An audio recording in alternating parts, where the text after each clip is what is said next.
that you might not have seen before in the Blue Hills, but their existence and survival make a big difference to the forests in the Blue Hills. I'm Judy Lara Jacobs, the Executive Director of the Friends of the Blue Hills. And I'm Sam Jaffe. I am the director of the Caterpillar Lab. And what we would like to know from you is if you have seen caterpillars this season in the fall. There are lots of caterpillars out, but not many of us look under the leaves to find them. So a yes or no in the comments would be great. And if you have any comments throughout the live or the replay, please just leave them in the comments and Sam will get back to you. This is the fourth and final Blue Hills Alive. It's a trial Facebook Live program that we would love to know what you think of, and we'll get back to that a little bit later. But can we start out, Sam, by, why don't you just start by talking about how you became so passionate about caterpillars? Caterpillars, sure. Well, I've been raising caterpillars, like this Polyphemus moth caterpillar, since I was about 3 years old or so. My parents tell me that I would just bring them into the house and they'd find them crawling across the kitchen floor and eventually link them back to me. So they helped me raise them. I got to know them very intimately, their life cycles, their defenses, and have been sort of a champion of them all my life.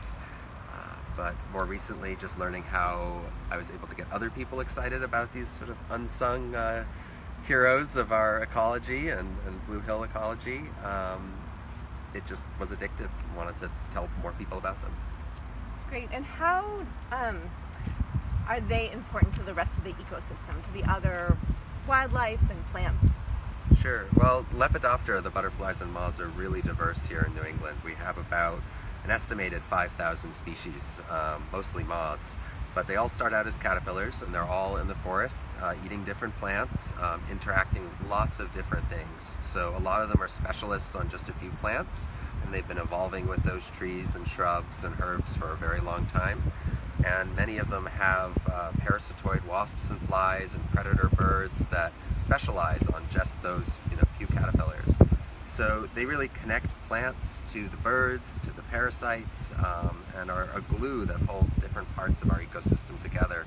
Without caterpillars, I think we'd find that all of this beauty just suffers dramatically, that diversity decreases, and we lose a lot more than just caterpillars. And what are some of the threats to caterpillars and butterflies? Quite a lot, especially close to cities like here in Boston. We have pesticides which can wipe out large numbers of caterpillars. Things like mosquito spraying is thought to decrease the diversity towards urban areas. Lights actually can be a problem. Now I put lights out every night to attract moths, and that's one way we get caterpillars, by getting eggs from moths. But when they're going to just street lights, grocery store lights, they sit there all night and they get eaten by birds in the morning. So that can decrease the population. And then things like this Polyphemus moth have been struggling because of an introduced parasitoid fly as well. It was introduced to kill off gypsy moths, went after all of our native caterpillars.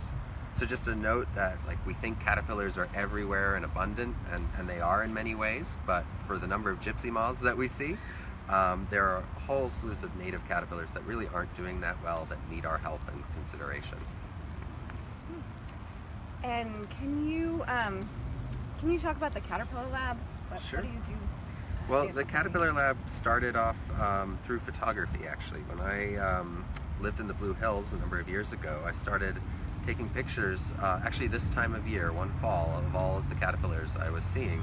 So it was October, and I was finding Polyphemus caterpillars on bright red maple leaves. I was finding spicebush swallowtail caterpillars and other really charismatic species, and I took their pictures and eventually showed those at galleries around New England.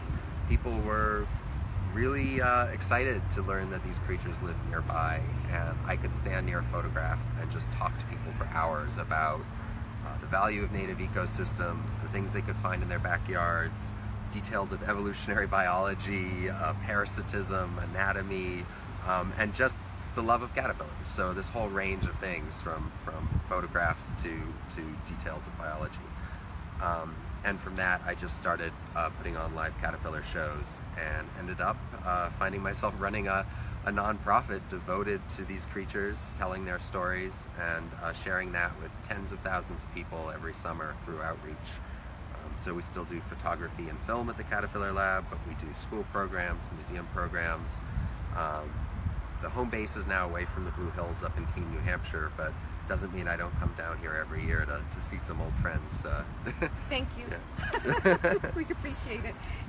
So do you want to show us some of the critters that you brought and give us Sure. a little idea of who they are? Well, let's start with just this guy here. So the Polyphemus caterpillar is one of our giant silk moths, and many of the giant silk moths have become rare around cities, but the Blue Hills has enough habitat that we still find this species, Polyphemus, Luna, Cecropia. These are these big, magnificent insects that people find it hard to believe are native New England creatures. What really was powerful when I moved to the Blue Hills area was to realize that for insects anyways, this was wild territory. You could find anything here, even though it was so close to Boston. And that became part of the narrative of the Caterpillar Lab, that insects, magnificent insects, these caterpillars could be found close to home wherever you are. So I'll put the Polyphemus down and take up another one. Here's a, I love You get to choose which caterpillar. Exactly. This is really a Blue Hills special here. This is the spicebush swallowtail caterpillar. It's actually a snake mimic. So these eyes here are just false eye spots on the back of the thorax. The real head, I don't know how the focus is doing here, but the real head's right here, and it's spinning silk currently in an effort to make a little shelter in this leaf. These are on spicebush and sassafras plants throughout the Blue Hills. Right on top of Great Blue is a neat place to look for them. And you don't actually look for the caterpillar, you look for a folded leaf that they're inside of. These are host plant specialists, so you need to learn your plants and you can find these caterpillars. And this is probably the best species there is for a caterpillar walk when you want to impress a crowd, to just walk up to a tree and find a snake mimic like this spicebush swallowtail. Thanks. These guys are fun, huh? These are big poop mimic caterpillars. So this is the giant swallowtail caterpillar, very closely related to the spicebush swallowtail, but with a different defensive strategy. These ones look like a cross between a snake and a bird dropping. We should be able to see these inflatable horns that the swallowtails have, so watch this one closely. Oh, it's not into it today. Let's try the other one here. Okay, so this guy, you give him a little poke, and they inflate red tentacles out of their forehead called osmeterium. I think these have been at too many shows, and we've asked them to do that too often. This is a species that did not used to occur very often in New England, but with climate change, with warming weather, they're surviving more and more here. And we expect to find them in the wild and in gardens very soon. In the Blue Hills, there's a few native host plants, but the best way to see a giant swallowtail is to plant things like common rue and gas plant in your yards. Let's put these guys down. Oh my God, this is living. Oh yeah, you weren't expecting that. Here, I'll take all these guys. I brought these because at our outreach programs, these are some of the most surprising things we can share with people. Every caterpillar has to grow up one day and become something else. And we'll ask people and they'll say, well, they become butterflies and moths, but they don't do that right away. They have to transform first into a living, wiggling pupa stage. And no one expects these guys to be wiggling around like this. The pupa is very misunderstood. They're often considered like a pod that's supposed to have a caterpillar inside melting down and reforming. It's not it at all. They actually are the animal. The caterpillar sheds away its skin and becomes this. So this animal's wiggling its rear end here, and it's got a face here, a tongue chamber for this species. And these are all over the Blue Hills, but you're not going to see many of them because caterpillars do a lot to hide their pupa stage. Some go underground to pupate, some build cocoons and pupate inside.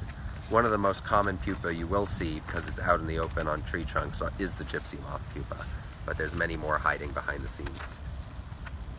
Can I show just that big bucket full of black swallowtail, Sure, since it sure, came one from the more. Blue Hills? Sure. Oh, right. I forgot. So before this, I stopped at the Blue Brookwood Hills Farm. Brookwood Farm, and you were there, surprisingly.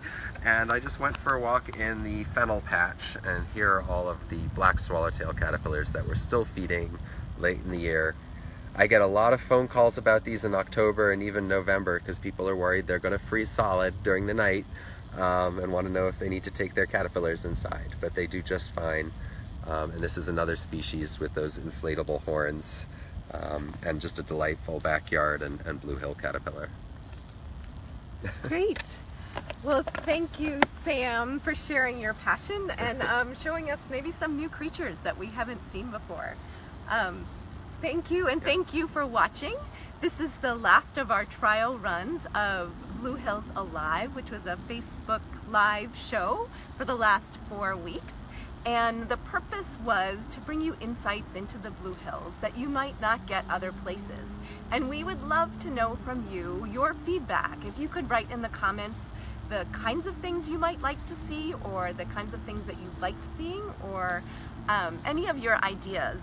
What we thought you would be interested in would be recreation and sports, which is why we brought in someone to talk about training for an ultra marathon, plants, wildlife, geology, history, and we didn't get to it in the last 4 weeks, but we thought you might also be interested in hearing about the threats to the Blue Hills and what you could do for it. So if you could write in the comments what you would find valuable in this sort of Facebook Live show or in another medium, that would really be helpful for us to evaluate whether we should continue to do this sort of thing. So thank you. And lastly, if you like sunsets and fall foliage and the Blue Hills, you will want to join us this Saturday at 4:30 or later for the Sunset Hike, which is a self-guided hike up to Great Blue. You'll sip on hot cider and watch the sunset, and then afterwards, thanks to the Blue Hill ski area, we'll turn on the lights and you can go down the hill under the lights. So bring your friends and family and maybe a picnic. You probably want to bring a flashlight as well. And we do ask, it's a free event, but we ask that you check in and out at the Blue Hill ski area just for safety reasons. If you want more information, you can leave a comment, we'll answer it, or go to friendsofthebluehills.org/sunset. And the sunset is on Saturday is around 6 o'clock, so you'll want to be at the top at least by 6 o'clock. And that's it. Thank you so much for watching. Hope to see you Saturday, and enjoy the Blue Hills.